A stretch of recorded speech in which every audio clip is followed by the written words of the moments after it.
you knock it off right now, it's gone! Moshahidi with room, launches!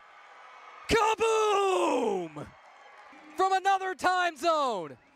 This is comical, cartoonish, and downright ridiculous. Hey, welcome back for Season 2, Episode 21 of White Noise Sports with Tanner White. Last week, the focus for me and a lot of the sports news cycle was the MLB trade deadline. Then toward the end, we celebrated the quasi-return of football with the NFL Hall of Fame game, where the Chargers played their starters for a couple of drives and thrashed the Lions. It might have been sloppy, but it was a football game. There's going to be a whole lot of fantasy drafts soon, and we've got a ton more to talk about there, so let's have ourselves a Fantasy Football Friday and rank my top 5 running backs. So look, there are a couple of position groups where number 1 is not super interesting. This is fantasy football, and there are certain locks. There are automatic must-pick players. Running back might not be one of them this year. The biggest caveat that I'll put in this is that the rankings are based on a full PPR or point per reception league. I've only ever played full PPR, so I have a tendency to lean into backs that catch the ball well, even if I don't love their rushing value. My number 1 fantasy running back for 2025 is going to have to be the Falcons' Bijan Robinson. My only wish for him was that the Falcons organization knew what they were going to do at quarterback. No matter if it is Kirk Cousins or their 8th overall pick from last year, Michael Penix, Bijan should still be a top 3 back in total touches. I was incredibly grateful to him for carrying me through a big portion of last year because I did invest more in receivers in one of my lineups. From week 6 onward, he scored 23.3 points a game in PPR, which was most among all running backs. Think about that. For over half a season, he outscored Saquon, who ran for 2,000 yards. Bijan catches the ball exceptionally well, but he probably hasn't been targeted enough. He got 61 catches on 72 targets last year, and that's great. It's one of the better catch rates in the league at the position, and yet he turned that into 430 yards with only 1 touchdown. There's sort of a disconnect there. Bijan made up for that kind of mild receiving value with 1,456 rushing yards and 14 touchdowns on the ground. I think he's the most physically talented running back not named Saquon Barkley, and I think that the Falcons are really going to want to feed him, plus he won't have a quarterback taking away rushing value from him like Saquon does. Bijan will go number 1 overall in a lot of leagues, and that is totally fair. My number 2 is, of course, the Eagles' Saquon Barkley. He's going to have a really good chance to repeat the 2,000-yard season from last year if the Eagles' offensive line plays as well as they did last year. They're ranked number 1 by a number of different preseason rankings, and a lot of great backs succeed with an average or even a poor offensive line. But then you give the most physically talented back one of the best offensive lines in recent memory, and it all just makes sense why he went for 2,000. He led the league in carries. He led the league in yards. He was an unbelievable closer in the second half and the fourth quarter. You know, you look at all of those stats separated out by quarter, and it would just tell you nobody was even close to what he was doing for closing out games. He's 28 years old, which on average is, maybe toward the end of his prime years. If he and Philly were to make it back to the Super Bowl, it would be the day before his 29th birthday. The only things that hold him back from the top spot in fantasy, he did have career lows in catches and yards last year, plus Jalen Hurts. He vultured 15 rushing touchdowns last year, and most of them were just the tush push when Saquon would get tackled on the 1-yard line. He would have been RB1 with ease if most of those touchdowns went to him instead. In fact, maybe that's another evolution that the tush push could take, right? You just have your normal RB1 go under center and take the quarterback off of the field. You bring in an extra lineman or something like that. Anyway, in at my number 2 spot, Saquon Barkley. As my number 3 fantasy running back, I want the Lions' Jahmyr Gibbs. I just wish he didn't split time so close to 50-50 with David Montgomery, at least from a fantasy perspective. It obviously works on the field. Everything else about Gibbs is awesome, from the efficiency to his hands, to the fact he scored 20 touchdowns last year, to the fact he also beat out Saquon as the top scoring PPR running back. Saquon was first in points per game, but he sat out Week 18 with the Eagles already locked into the 1 seed. The Lions have a new offensive coordinator, John Morton, and so much was made about Ben Johnson as the OC for the last 3 years. However, Morton was an offensive assistant with Detroit in 2022, so they could come out and run the exact same system that they've been running. He is the absolute best bargain running back in the league because he's still on a rookie contract. When you look ahead to 2 years from now, that rookie deal runs out. He is probably going to be a rich man. David Montgomery missed, I believe, the last 3 games of the year right as the fantasy playoffs started in most formats, and Gibbs was the top scoring running back in the league by a big margin through those games when he was getting the majority of touches, even over Bijan. Gibbs is the only running back doing this much damage while ceding a bunch of touches to somebody else, and they still have a strong O-line that is balanced as run-in pass blockers. Gibbs is another threat to go number 1 overall in some leagues, but he's unfortunately in as my number 3 PPR running back for 2025. It's finally a really stacked position, and the running back renaissance should be alive and well. As my number 4 PPR running back, I'm going to take the biggest gamble. I want everybody to know that I still love and believe in Christian McCaffrey. I'm probably going to draft him if he falls to me in, the second or the third round, and then I'm going to get hurt by him again. But I still remember when he had 1,000 yards rushing and 1,000 yards receiving in the same season, and he had the second best fantasy season ever for a running back in 2019. Since being traded to the Niners in 2022, he has had some sort of injury holding him back, pretty much constantly. The one year he didn't was in 2023, and what did he do? He went out there and he won Offensive Player of the Year, as well as the Fantasy RB1 title by over 100 points over second place. He'll never be the fastest, the strongest, the biggest, the most intimidating, and yet, when it comes to everything an RB could do on the field, I still think he might be the best. The key phrase being on the football field because he just hasn't spent enough time on the field. He played in parts of 4 games last year when most people assumed that he was going to be able to go for a full season, but then, in camp, that Achilles tendonitis started cropping up and we didn't really know anything about it, and then the PCL injury ended his season outright. He didn't have to have surgery, and that might be the saving grace. San Fran is also struggling a ton with depth behind him as they've had some other injuries piling up in camp. If McCaffrey is kind of the only running back on the roster that you can trust, well, that's not a very good plan, but, it's sort of the only plan that they have. And when healthy, McCaffrey's workload is among the highest that the league's ever seen. He is one of the great receiving backs out there, and his nose for the end zone is incredible. As long as he plays a full season, Christian McCaffrey should be a lock for a top 5 PPR finish.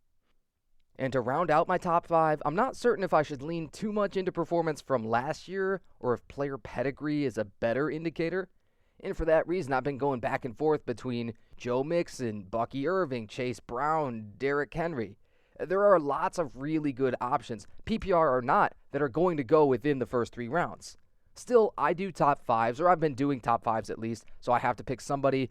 I'm going to go with the fastest and the youngest of the group, the Dolphins' Devon Achane. There's really no experts that are ranking him outside of their top 10, and there are a handful that think he's top 3. The fantasy numbers from last year that I'm focused on were 12 total touchdowns, 6 of them rushing, 6 receiving, 87 targets. That was second to Alvin Kamara among running backs, 78 catches, most among running backs. That also made for an 89.7% catch rate, unsurprisingly the best out there, and probably pretty close to the best of all time for a season, like at any position. I'm not quite sure where to look back on that, how far back the data goes, but man, that is unreal. Does Tua check the ball down a lot? Of course he does, but you have to have some great hands with those kind of numbers. Ironically, Achane wasn't the most efficient last year. He gained 4.5 yards a carry, and still, his touchdown rate and, like everybody else in the top 5, his lack of competition for touches, his workload, are going to sneak him into that top 5-ish in PPR scoring. And I also think he's going to bounce back with the efficiency. His rookie year in 23, he had an impossibly high, unsustainable 7.8 yards a carry. That just can't be done for a full season, but he could get, back over that 5 yards a carry number. That's what you can do when you have a 4.32 40, and you look even faster when you're in full pads. Raheem Mostert was Achane's primary backup last year, and he only got 85 carries on the whole year. Alexander Mattison is sort of the one veteran option, but it's not a great one. In all likelihood, Devon Achane should handle the bulk of the touches, and we like the Dolphins' offense.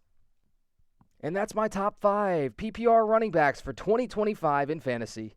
As always, there are going to be guys that I didn't mention that find themselves in the top 10 or maybe even top 5. I prioritize receiving, so that puts a small dent in some really great workhorses like Derrick Henry and Joe Mixon. And if you're more into receivers and you don't want to use any first or second round picks on one of these running backs, there are other viable starters, of course, around the league. I play a running back in my flex spot a majority of the time, so I tend to be running back heavy for the first couple of picks, but that's just me. Next week, we'll do whatever else I haven't done rankings for yet. I'm tempted to say all I have left is tight end. I'm honestly not sure on that, but I'll go back and verify it before the regular season starts. And man, a lot of people are probably already drafting. Rejoice.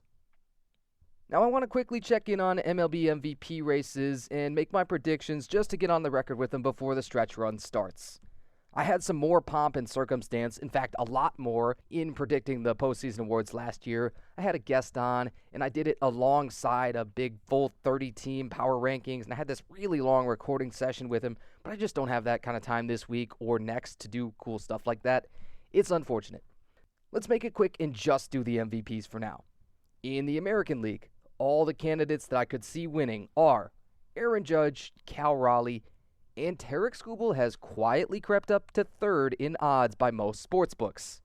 Judge missed 10 days with an elbow flexor strain, and some people overreacted to that, made it sound like it would be a bigger deal, but then he came back into the lineup on August 5th. This is barely a blip on the radar.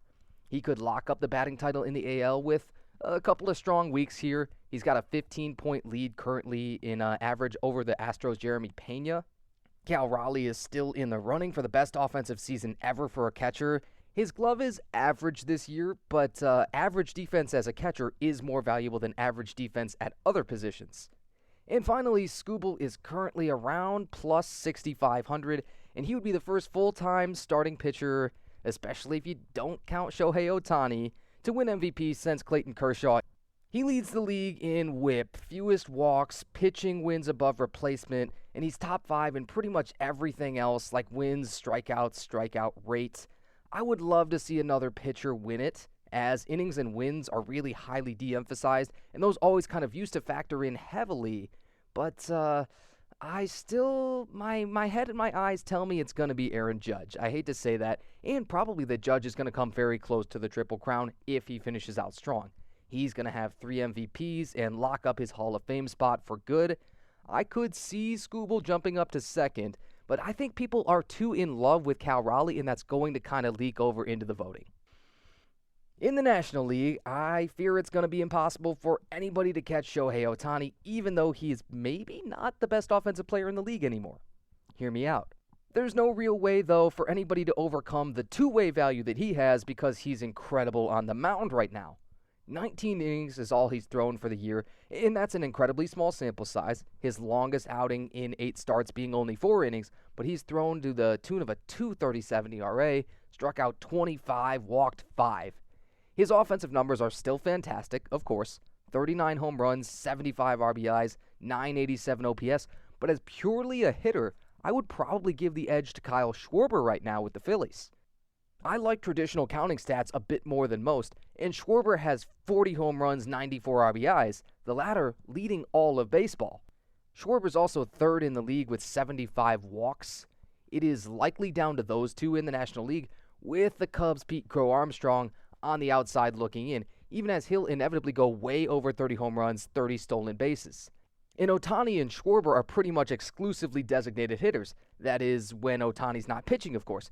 And yet, Pete Crow Armstrong is one of the best defensive center fielders, maybe in the whole league. He actually leads the whole league in defensive WAR at any position with 2.2. Still, I think Ohtani I think it's impossible to overcome two-way value. He's probably going to be the second player ever to win at least 4 MVPs, even with his low pitching volume. Nobody else can do what he's doing still, and that's been that way from the moment he stepped foot on an MLB field. Ohtani is a massive favorite at minus 1449. Schwarber is a very decent bet at plus 850. And PTA is at plus 3,000 by these odds that I'm going to link from Fox Sports. Last up is the Luka Doncic contract extension from this week and maybe the passing of the guard with the Lakers, as it were. I remembered somewhere in the back of my mind hearing that Luka was going to lose money eventually by being traded for Anthony Davis. And I read a little bit more about it to remind myself when he signed a 3-year, $160 million deal to keep him with LA through the 2028-29 season. I gotta tell you, that does not feel like a real year. The last year of this contract is one of those beloved or dreaded player options depending on what side of the equation you're on. The figure that he got was the maximum veteran extension as he's in year 7, and in order to get the vaunted Supermax, I know there are a really complicated set of qualifications, which I do not fully understand. but I heard he would have been eligible to sign it if he had stayed with Dallas. The Supermax is generally available, as I've heard it, to players that have been with the same team that drafted them as veterans for 10 years of service time. Most stars just don't stick anywhere that long. LeBron never has. Luka is now the highest paid player on the Lakers over LeBron by a handful of million. Not that it makes a ton of difference at that point. It's just sort of a nominal thing, and everybody wants to have that tag on them or that label of, oh, I'm the highest paid this and that. At a cursory glance, though, of the top average annual values, I think this makes him the 15th highest paid player for the coming year. And that's just by gross income, too. Consider the kind of dent that gets made when you move from Texas to California, right? You go from no income tax to the highest rate in the country. Even with that factored in, that on paper it's not the biggest financial commitment in the world, that changing of the guard looks like it still is going to be coming. I think all of the signs are there, and that LeBron is going to choose to retire after this year, with Luka set to become the face of the franchise after that. I and everybody else have been wrong in saying that like so many times, but by the sheer numbers game, if you predict it enough, it is eventually going to be true. You can't play basketball forever. You'll probably see LA take that $50 million or so that it would have allocated to LeBron in the 2026-27 season, and then maybe put it towards a couple of really good defensive bigs. I sort of expect that their championship window is already closed. I know there were times when the LeBron and Luka pairing kind of looked like, oh, well, this is everything that we went out and made that trade for, and they can both be elite scorers and share the ball, but let's use our heads here, right? Who are they going to be able to stop? Still probably nobody. Man, if only they had a guy like Anthony Davis, you know what I mean? All set for week 21 of season 2. Wow. Man, thanks for coming back again. Or if you're new here, happy to have you. I'm going to link that powerlifting meet that I covered last Sunday one more time in the description. And boy, there are some parts that are unwatchable, or even worse for me, sometimes unlistenable, and that's really frustrating.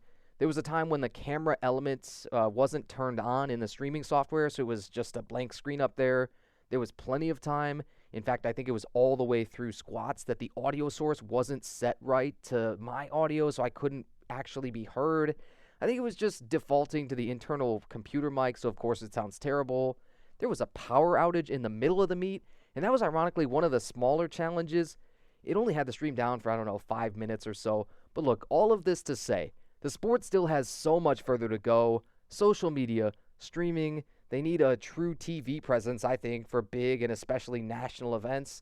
They need promotion and probably enough sponsorship to be able to spend money on more advertising. It's nice to sort of have a hand, at least in the state of Michigan, on setting it in the right direction, but there is way, way further to go for a sport that I think is so cool and a lot of people would really get into watching. Anyway, as always, I encourage you to check out all my socials, Instagram, TikTok, Threads, @TheVoiceOfTanner, X, just Voice of Tanner, YouTube, the whole thing spelled out with spaces. Connect on LinkedIn if you feel like it, leave a like, comment, and share, and I'll catch you next week. This has been Season 2, Episode 21 of White Noise Sports with Tanner White. Thanks for joining me. Oh, no. Oh, you knock it off right now. It's gone. Mo Shahidi with room launches. Kaboom! From another time zone. This is comical, cartoonish, and downright ridiculous.